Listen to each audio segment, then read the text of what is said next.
All right. So before I dive in, I have to ask, is it true that you drink melted car parts for breakfast? You can go fuck yourself, dude. If you don't believe it, go ahead.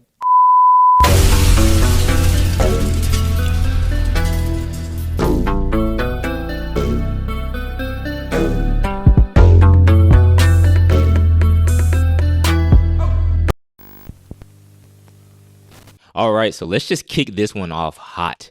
So many people struggle with failure.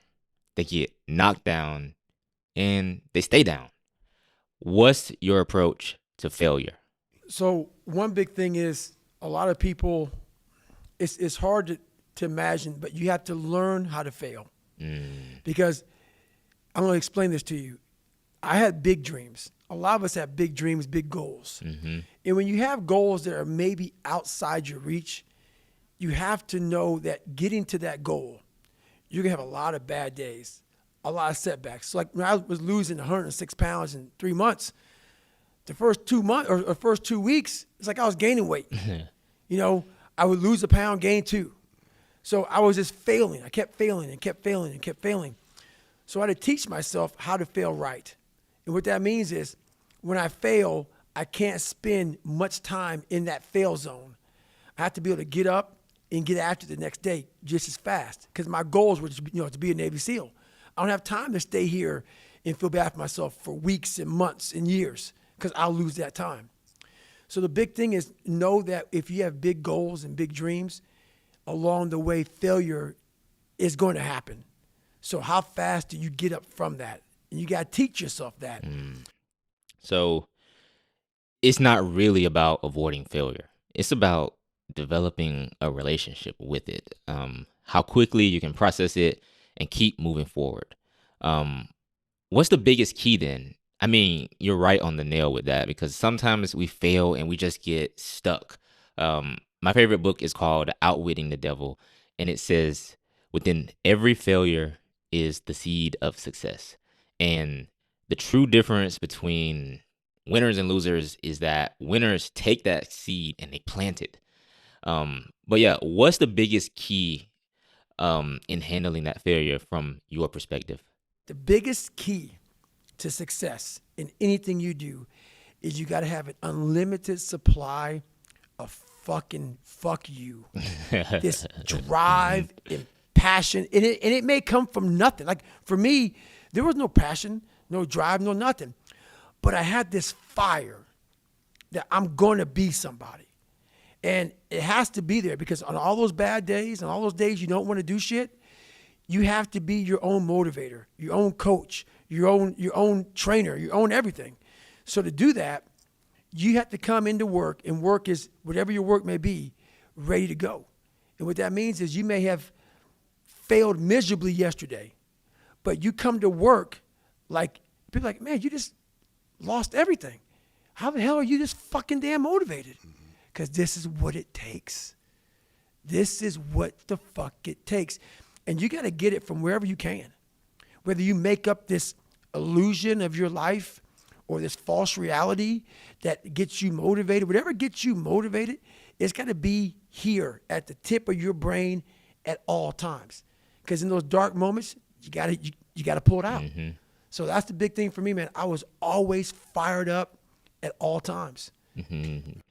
Okay. All right. Got it. So stay fired up at all times. That reminds me of this Eminem song. And where he says, you have to dig deep for it and realize that you're not going to give up. You're just gonna go at it. Mm. Okay. So what's your perspective on this? I've tried 30-day programs, 30-day this and that, and it seems to work maybe for a couple of months. I'll be consistent with it, but it always seems to fall off. Or I always seem to fall off. What's the trick to actually doing something in 30 days and making it stick? Or is there even a trick to it? 30-day programs are good, but it's kind of a hack because while they say it takes 3 weeks to develop a habit or some, it's always this hacky shit. Mm, I'm gonna tell you right now, 30 days ain't gonna do shit for you. The permanent, you want to make it permanent. Permanent, you start talking about a year, 18 months, 2 years, that's a sacrifice. And when you commit yourself to something for a year, you're not going to say, oh, I'm going to let that go. Because in your mind, you have it clear as day. That year took a lot out of me. That year built me. That year started to scrape away all that scar tissue, start to clean me up. 30 days doesn't clean shit up. 30 days just kind of Yeah. covers up, put a blanket over it. It's like putting a rug over it. A year, it cleans you up nicely, man. Whatever your problem is, if you can dedicate yourself for a year to something, you could be a Mm, changed person. yeah, I mean, that's hard. I mean, doing that for an entire year. But I can see that. So it's not actually 30 days. Like you need a year. Um, that makes sense because when I first started working out, I got into it and it probably took me about a year before it just became a new life habit where it was like if I didn't work out, then the day felt weird. Or if I go more than 2 or 3 days without working out, it just feels kind of off. So yeah, I can see that you really do have to stay forward for the entire year. That's difficult though. That's hard. Um, but like along those lines, okay, how does someone stay consistent through that entire year? I mean, the way that you do.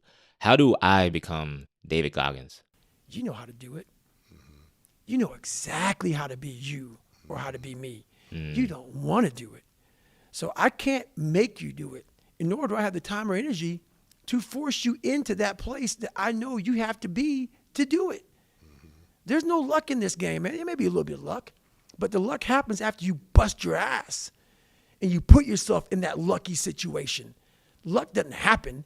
You put yourself in that situation where luck might fucking happen. mhm. And that's what people don't know. But to get there, luck ain't gonna happen. You have to put yourself in that situation, man. It takes a lot of work. That's very true. That's very true. They say luck is what the when preparation meets opportunity. So it sounds like that's basically what you're saying. Like you can create your own luck. You just have to prepare. So when the moment hits, you know how to strike. Um, so when you're trying to build something, transform something, I'm trying to balance everything and it's like I want this, I want that. How do you really keep it all together? I mean, how do I achieve it but still maintain my life and everything within it? What's the key there? Okay, what are you willing to give up? Mhm. What are you willing to sacrifice? What are you Mm, willing to forego? mm. So what you're really saying is there is no balance. At least in the beginning anyway. When you're trying to go after something, you just have to sacrifice something. And that's kind of the opposite of what I see on Instagram and all these gurus. They're like, you can sleep 9 hours and still work 20. And it's like, wait, this math is not mathing. But from your perspective, you just have to be willing to say, hey, I want this. And what is the that I'm going to sacrifice for? And if you're not willing to give something up for it, then you probably don't want it bad enough. So you're testing my commitment before you even start working with someone. What would you tell me if I said I'd give up everything except for my weekend relaxation time? I go fucking leave. Because I'm looking for that person like me. People, people. It's hard for people to understand how I lost 106 pounds in less than 3 months. I sat down at the table and I said to myself, "What are you willing to give up?" Everything. And when people come to me with that kind of mindset, I can work with you. When you are willing to strip yourself down to nothing and give everything, that's who I want to work with. Because now I can mold you into exactly who you want to be. When you put these restrictions up, and that's why my first question is, how bad do you want this? If it's as bad as you want to live or breathe or sleep, whatever the hell it may be, I can work with you. I see some people and it seems like they can go on and on and on. Sometimes even myself, I get to this place where it's like I don't have anything else to give, but I know there's more beyond it. I've run a few half marathons, and at mile 4, that's when I just want to give up and quit. When I was training for the first time, I got to mile 4, and I was like, I don't think I can do this, but I ended up finishing. So now, whenever I run those longer distances, I know I've done this before. But every time mile 4, that's when everything starts hurting. Um, since I've done it before though, I just keep going. And by the time I get to mile 6, it just kind of goes away.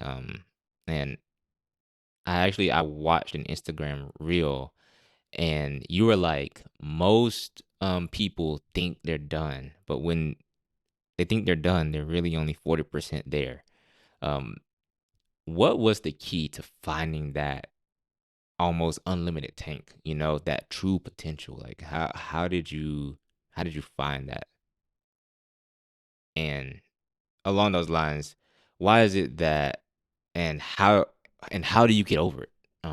Some people never get to the point and they just stop. That's why most people aren't sitting where you're sitting or sitting where I'm sitting.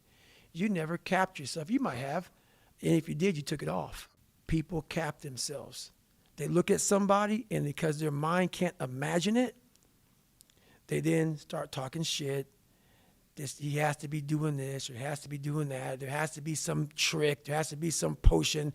This is bullshit. No, it's because you cannot allow your mind to open up Mm-hmm. for the possibility of it Mm-hmm. can be done, which is why you being people, Yeah. are where they are Yeah. today. Yeah. Because you have not, you Mm-hmm. shackled your mind to have limits. And everybody has a limit, but find it first. What's your limit? I haven't found it yet. I don't think you have. I haven't found it yet. It's pretty That's crazy. crazy. It's crazy. I Think haven't you found will? it yet. I find it at times, but what happens is I then figure out how to get around it, through it, above it, climb over it. So those limits, I'm always, that's what I said, I taught myself how to fail. I'm always skirting on that like limit of like, okay, I'm there. Okay, I failed. But I was right there. What did I miss? What the fuck did I miss? Oh, that's what I fucking missed. And then it happens. All right, so big question here. What and I think I already know the answer, honestly, but for the people who don't know you that well, um what do you have to say about people who just don't believe what you do? I love them. You're telling me every day, because I used to be a weak motherfucker too. You're showing me every day who you are. You 23 million people. You're watching me, but you don't want to admit you're watching me. This is great. I know exactly who you are. So while they want to come on, some of them want to come on and offend me, but you gotta see what's up with Goggins. You gotta see what's up with him. Must see TV. So you gotta watch it. So that's amazing. I don't even know who the fuck you are. Never will, because you haven't done enough for me to take notice. Correct. But you know who the fuck I am. So that alone gives me a lot of power every day. But that's what people gotta understand. These haters, they know who you are, but you don't know them. There's a reason behind that. You've done something amazing. They've done nothing. Correct. Period. Okay, all Which is right. probably why they fucking hate you. That's why they talk trash. That's right. So basically, what you're saying is that the attention is probably validation that you're on the right path. You're getting to where you want to be. Okay. So what drives you to go beyond all the physical achievements? You did the Navy SEALs training 3 times. Then you went on to become a smoke jumper. You ran like these multi-hundred-mile races. It seems, and then you write, a best-selling book. It seems like there's always something that you're going after. What drives you to just keep doing all of this over and over and over again? I used to follow you on Strava, and I would see you run like 20 miles like every day. And I'm like, wow, this is ridiculous. Um, I guess you had to stop posting on Strava because I don't know, it looked like somebody was tracking you or something. It wasn't me. I wouldn't have been able to catch you. But well, yeah, what drives you to keep doing all of this? You know what? It comes down to this for me. how do I want to be remembered? And that's the problem, man. Like nowadays, people don't give a fuck how they're remembered. They don't give a fuck about their family. Everybody's equal. Their mom is equal to them. Their dad's equal to them. They're growing. Everybody's fucking equal. So it's a tough question to ask because when I grew up, my mom worked 3 fucking jobs. Mine, yep. And all I wanted to do, and she got her fucking ass damn near murdered. And it took her down a dark hole. And I saw this. That helped me grow up to say, all I want to do is retire my mother when I get older. That's all I wanted to fucking do. And thank God I did that. But the thing about it, with a lot of people, they don't have that in them. Wow. The parents raise the kids very differently now. So the kids don't have that sense of self. And I believe in self-discipline, self-pride, self-motivation. No one has that self anymore. That self is gone.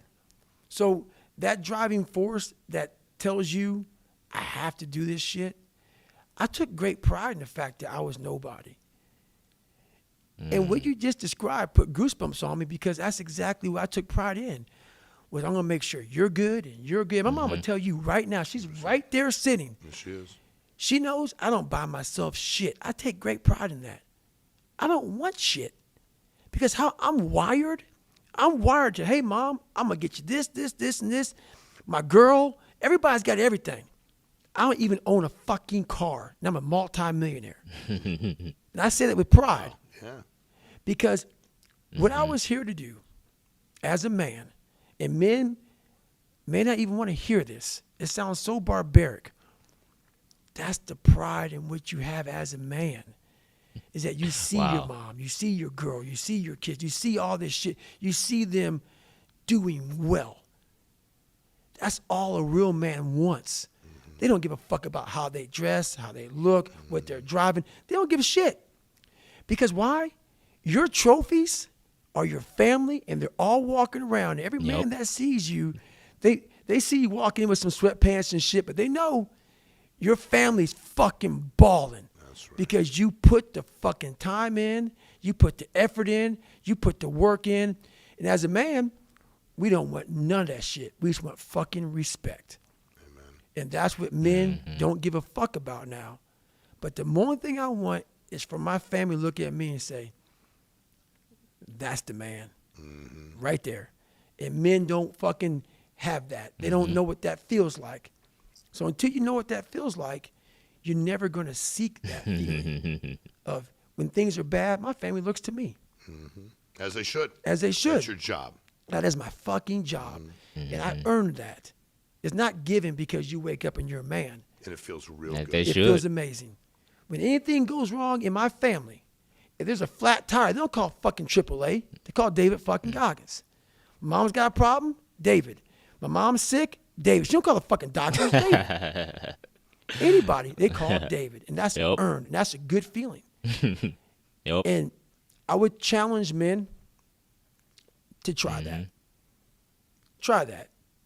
Try that for a couple of days. Try working those 20-hour shifts and coming home and having your girl have a meal at home. 'Cause I guarantee your girl looks at you very different. Every day you come home and you're dirty as fuck, or you're just tired, and she knows you're only getting 4 hours of sleep, and then when you go to work, she's sleeping because it's 4 o'clock in the fucking morning, and you look at her, she knows what kind of man she's got. Your mom knows, your dad knows what kind of son they have. Yeah. They don't know that feeling. It's the best feeling in the fucking world. Money can't buy it. Nothing can buy it. So it's just something that we almost can't teach our kids anymore because the world is influencing people from all over. So true. Once they leave your house, you got this weak That's the family, scary that part. weak family, and that weak family saying, why is your dad like that? Why are you doing that? So it's hard to keep it, man. Man, that's powerful. I mean, every time I listen to you speak, I get goosebumps 80% of the time, I'll say. But I just want to thank you for being on this podcast and sharing all of your tips and the keys to your success. If you're watching, I hope you found value in this podcast. And if so, then I'll see you for the next episode.